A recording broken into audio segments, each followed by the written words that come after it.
and doing a project for Library of Congress, and I want to make sure that you're okay with that. If you could identify yourself. Okay, my name is Don Brennan, and I'm a police officer at the Pentagon, and I was in that position when the plane crashed into the Pentagon. Okay, one sec. Okay, we're back on recording. Dad, just go ahead and everything that comes to your mind, just tell us about September 11th. Okay, on September 11th, I was working at one of the entrances, and I had gone on break, and I was in the main cafeteria when I heard two radio transmissions. The first transmission, what I heard, and I had to listen a little more intently because I was eating. It said something like, "Control, there's a plane heading toward the side of the Pentagon," and I immediately, stopped what I was doing and, really listened to the radio. And another radio call came in with another police officer. He's very excited. He says, "Oh my God, Control, a plane just hit the crash at the side of the building." And my first reaction is, I don't believe a plane has crashed at the side of the building. But I didn't know what side. So I asked Control, I says, "Where has the plane hit?" And it was just so much chaos over the radio. And then I looked out the door of the cafeteria. I seen all these people running toward the concourse from the area where the plane had hit. I had known the plane had crashed, but they did not know. They thought, I guess, it was a bomb exploded. They were sheer panic. Anyway, I opened the door, and people were just running. It was just complete chaos. People were running and screaming and pointing in a direction. So I had to run toward the crowd of people. They were all coming toward me. I was the only one going the other way because they were trying to get away from where the plane had hit. So while I was running down the hallway, someone grabbed me and says, "Come with me, officer. There's a man injured." And I remember he was a military guy, and he was bleeding profusely from his head. Either the impact of the concussion knocked him against the wall or knocked him down, or he got hit with something. I wasn't sure. I went to give him some aid, and people were practically almost ran over us. And then someone else grabbed me and said, "Officer, you need to come with me. We need your radio. There's people trapped and there's flame inside of the building." So I said, "Well, I don't want to leave this. I don't want to leave this individual by himself." I said, "He's injured." I said, so I like to think, I'm not sure. I think I told two people, "Look, get him medical aid. Take him out to the courtyard where there's air and there's medical people right now." But the first thing, and then it finally hit me.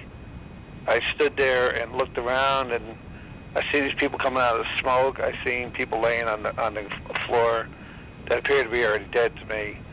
And the screaming and the sprinkler system and everything just going off, and I just stood there for a second and finally realized the enormity. I says, "What the heck do I do?" There's all these people asking for help. They're saying, "Go down that hallway. They need you down there." And I'm saying, where do I go? And it was really like, at that time, the first time in my, I think, police career, I really didn't know what to do. I was just, then it hit me, "Don, you are trained to save lives," and then finally the guy says, grabbed me by the shoulder, he said, Officer, come with me, I need you." He says, "You have a radio. We have people trapped." And then it hit me. I says, "People are trapped. This guy is getting aid. I need to get out to the people." So I remember I went downstairs to the first floor. Corridors 3 and 4 is where the plane impacted on the other side of the building. When I got out to the alleyway, we call it basically A&E Drive, that's when it hit me. That whole side of the building was on fire, and there was a huge hole, which I found out later is where the cone impacted, the nose cone impacted into the wall of the building. And there was flames shooting out of the hole, and the whole side of the building was on flames. What I didn't know at that time is right on the other side of that building is where the plane had crashed. I was that close. There was military people. We were standing, I realized we were standing jet fuel and water, and I looked up and down. I noticed parts of the plane were all over the place, and I found out later there was bodies as well. I didn't look at that time because I was looking at giving the people that were alive. Basically, I remember in your article you said Chief Jester. I did meet the chief. He was there, and we tried to organize a rescue party where there was people trapped in this. Where the flaming hole was, right next to was a doorway, smoke billowing out, and people were in there trapped. There was like Navy police, myself. We had Air Force police, military. We saw a lot of like 25, 30 people trying to rescue these people out of this doorway. Well, that went on for like 10 minutes, and some people came out, and then finally the whole side of the building fully engulfed, and then someone yelled that we better get out of here because the windows are going to explode from the heat.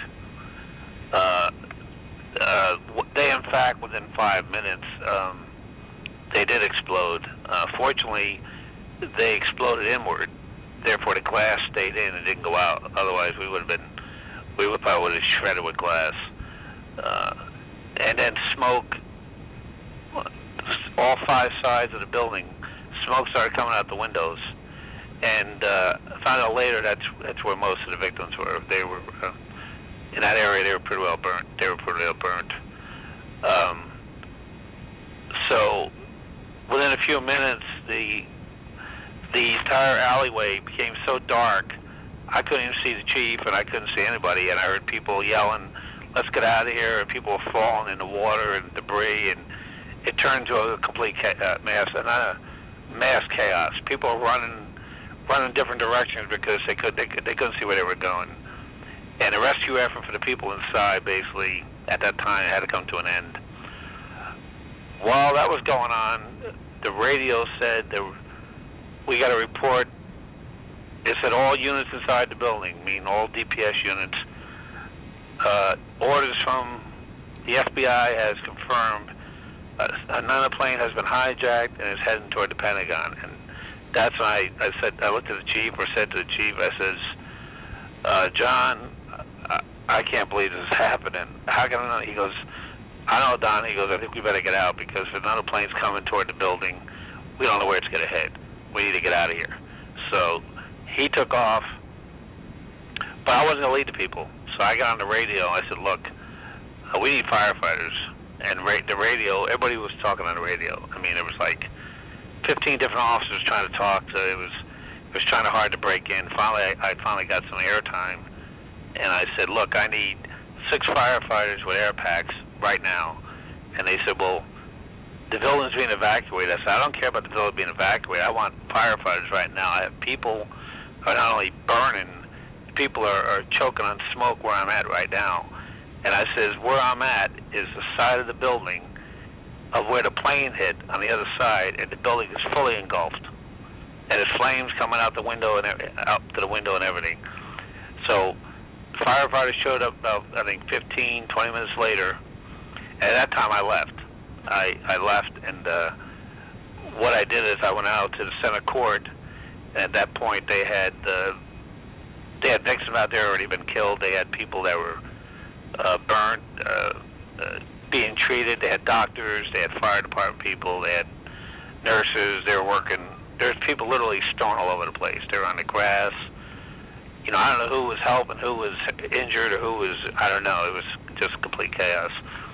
Then it came over the radio that the plane in question had just crossed the Potomac. Well, the Potomac is like a mile away from the Pentagon. And they said, there's a plane heading toward the Pentagon. And I said, that's it. I'm getting out of here.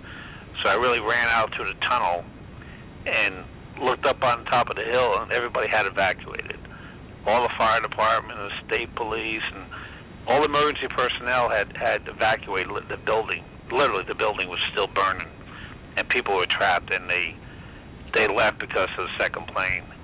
So I went out and joined them, I think about 5 or 10 minutes, and for some reason, I don't know where it came from, but all these doctors and firefighters and police are just standing. I says, what are we standing around for? I said, let's go back, let's go into the building and get these people. I mean, what are we here for? And for what, I don't know what it is. I mean, it's like Moses part in the Red Sea or whatever.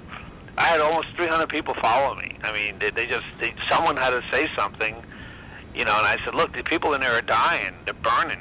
I said, we're out here watching, and what are we here for? And someone said, yeah, you're right, let's go. So we went to the crash site, and that's when it hit me. That's when I finally saw where the plane had hit. I had not seen it since. I had not seen it because this is the first time I got out of the building. At that time, the first thing I noticed is I didn't see any plane, but there was parts of the plane was all over the heliport, which is the size of a football field if you haven't seen it. There's the helipad is where the helicopters take off and land. The plane had gone in right there, so debris was all over the entire helipad. And found out later there was body parts out there too.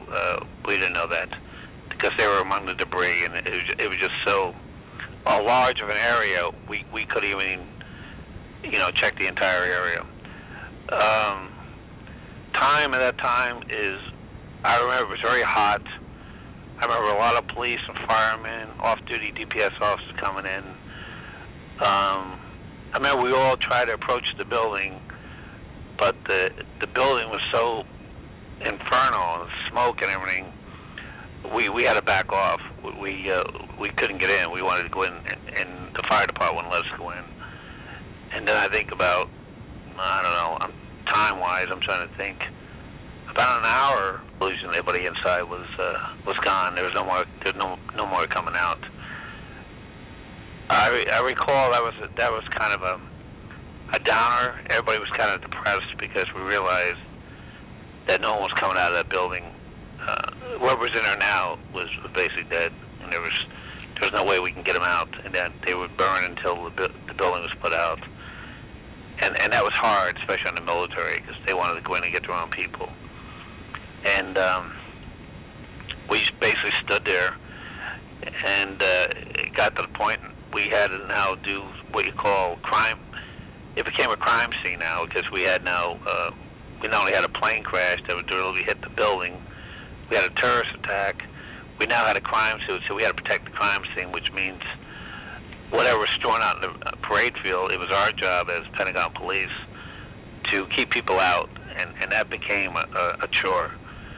We had to use state police and all the local police to basically stretch a line all the way across the parade field to keep people out. And it was very hot, and there was no water, and someone said, look, firefighters need water, we need Gatorade. So the word went out for drinks, liquid.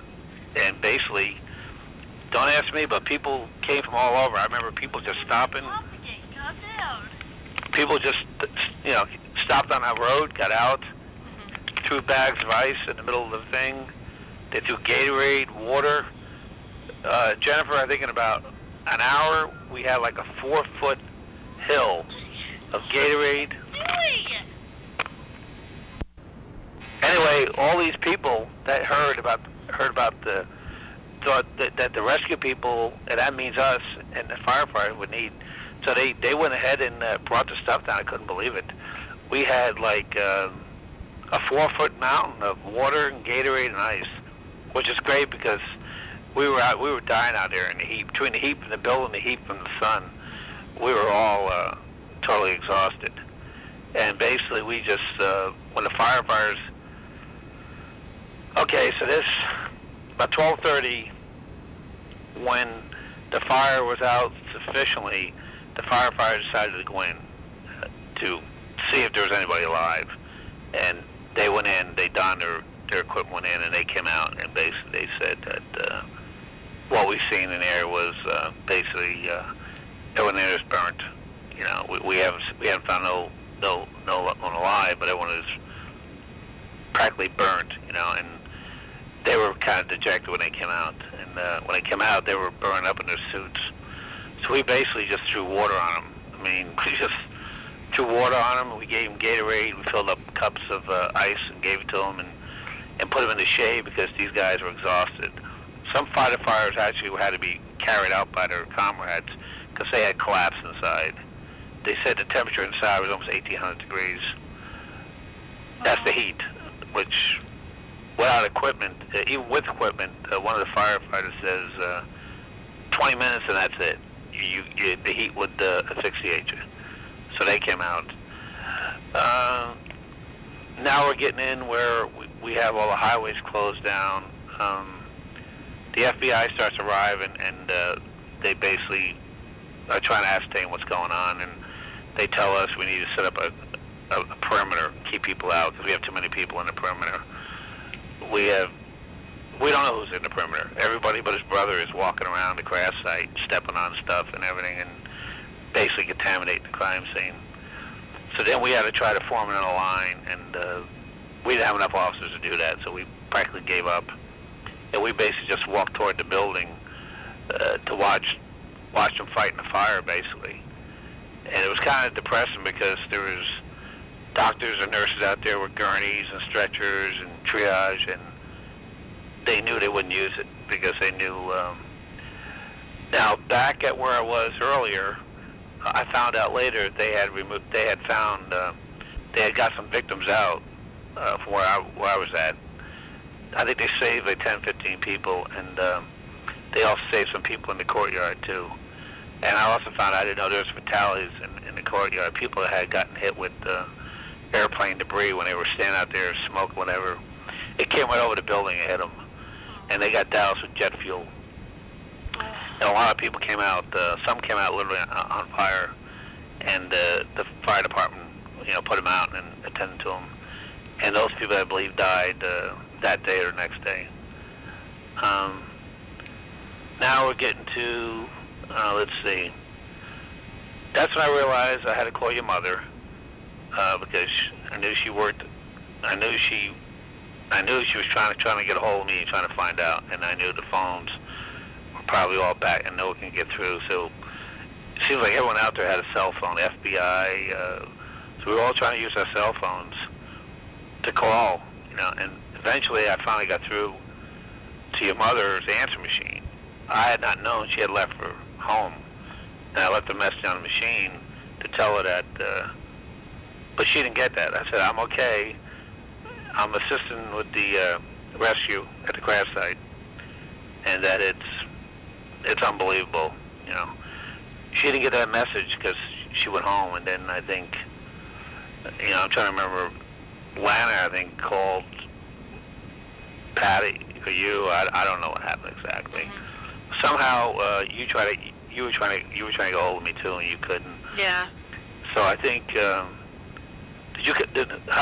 did you finally find out? Did Mom call you? Or? I got an email from Mom around noon, and but she didn't know I was okay. Right. The email was just that she was okay and Christy was okay. But you didn't know about me. I didn't find out about you until about 1:30 that day when Lana called me and said, Mom called me and said, Dad's going to be okay. So you did know, so you already knew a plane had hit the Pentagon. Yeah, but from like 9 in the morning till 1:30, I didn't know what happened to you.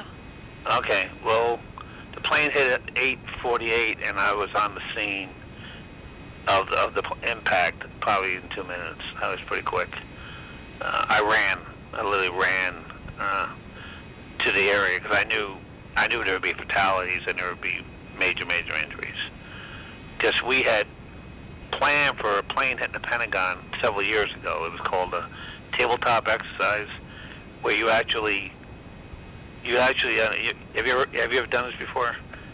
It's a tabletop, and you have the police cars, the fire engines, and you actually position them. And the plane parts, you put them. You actually create a scenario, and then how you respond to it. And because of that, it was pretty well.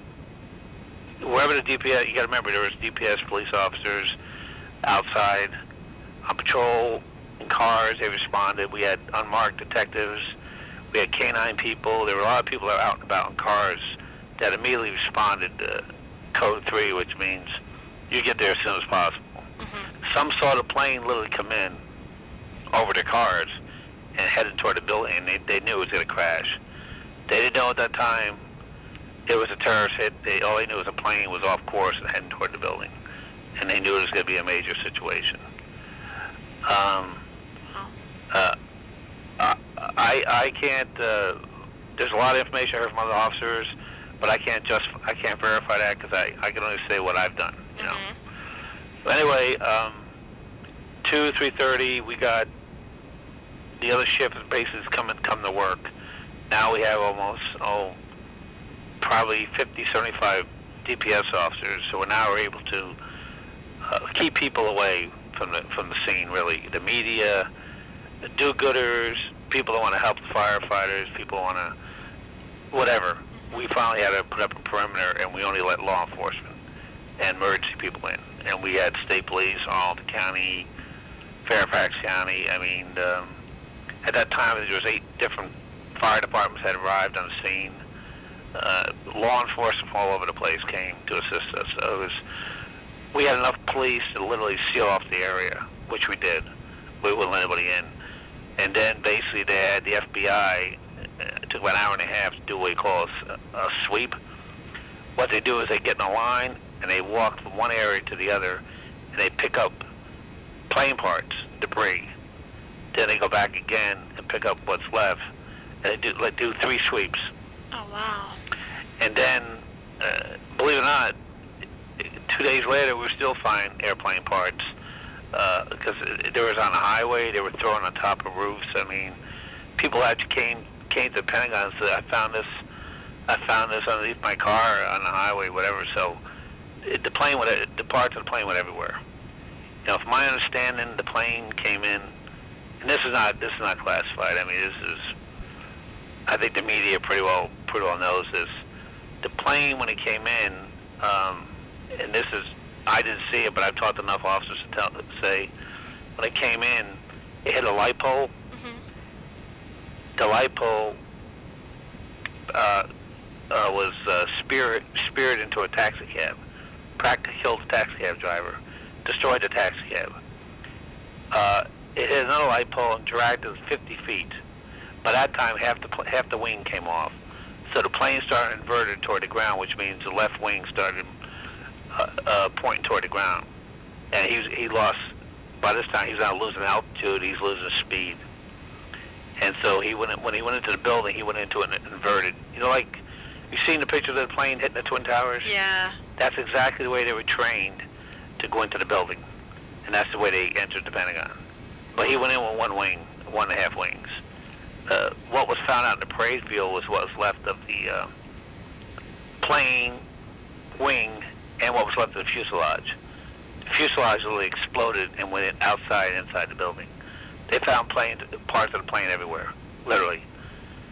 In hallways, in stairwells, I mean, wherever.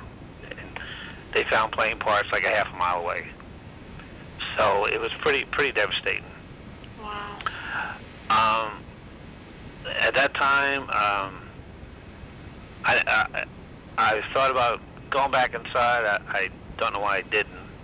But for whatever, I stayed out there because we basically had to protect the crime scene. It was our building, and it was our job to protect the crime scene. So I stayed out there to about 6:15, and that's when they officially put the fire out. And that's when the fire department told DPS, quote, "This is your building. If you guys want to go in, you can go in. Be advised, you can be walking in a foot and a half of water, smoke, heat, whatever. There's no electricity, but you guys know the building better than we do, so if you want to go in, walk in the hallway, go ahead." So me and an officer, this first time I went in the building since I left, me and an officer walked into one of the areas where a lot of people died from burns, and basically we took a tour, you know, and I don't want to make a long story short, my trip through the hallway to get to where my locker room was, I saw a lot of body parts floating in the water. Then it hit me that the damage, the devastation was worse than I thought. See, at that time we had not known about body parts. We had known about burnt bodies because the firefighters was telling us that, but I wasn't prepared for that. And then when I got to, I guess, one of the centers, I think I saw what was remains of the, to this day, I don't know, it was the cockpit, the tail section or whatever, but I saw remains of several bodies, parts laying in a hump, in a pile, and it was right next to where the hole was, earlier I was, during the day, there was flames coming out of the hole. There was now smoke coming out of the hole, so where they came from, I have no idea. And basically, I got to my locker, got my stuff. The locker was full of smoke. Our locker room was full of smoke. The smoke had gone in. My understanding, the smoke went everywhere. It went to operations. It went everywhere. The whole building was full of smoke. So I left there about 6:30, 7 o'clock, and I think I got home. Traffic was unbelievable. State police had roadblocks. There was people stopped along the highway trying to watch. And I might add, they started removing the bodies that night, basically out of the courtyard. And then in the morning, they started taking them out to the other side. And from there, for that whole week, it just became basically recovering bodies. Wow. And I was working the crash site the next day, and other days I worked somewhere else. But the 11th, basically, as I recall, that's what I remember. So what else do you? Well, I don't know. How's that affected every day after September 11th? How does that affect your view on the world? Well, let's put it this way. The first night, I had nightmares. Nightmares of what I saw. Nightmares of people burning, asking for help. And I talked to other officers that they had nightmares too. How did it affect what? How does it affect your whole view on everything? I mean, it's pretty much... Well, basically, it hit me that if it wasn't for circumstances, I could have been right there when the plane came through. And for my talking to an NTSP investigator, the plane hit the building approximately 355 miles per hour, which is pretty fast. If you can imagine that. That's how fast the plane was moving. Even after it had taken off 2 flight poles, the half a wing is still impacted at 355 miles per hour. So it pretty well buried itself into the building. I think what I take away from it is I wish I had better equipment. I wish I had firefighting equipment. I wish I had smoke masks. I feel if I had the right equipment, I could have got more people out of the building that were choking on smoke. It was so dark. There was no power, and there was no light. You usually see a light at the end of the corridor. You know where to go, but these poor people didn't know where out was. Mm-hmm. And I think a lot of them died just trying to find a way out. I think they just died, and we couldn't know where they were because we couldn't find them. We heard them, but we couldn't see them. And to me, it was frustrating. I couldn't get to the people. One lady I recall when I got to the area of where the plane hit, and I found the lady, she died 3 days later.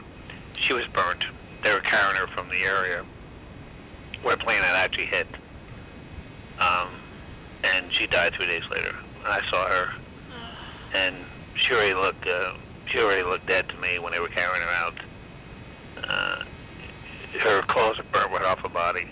And I remember her pantyhose was really burnt. I think burnt to her skin, I guess. Because it's nylon. And if you have certain clothes, it sticks to the skin. So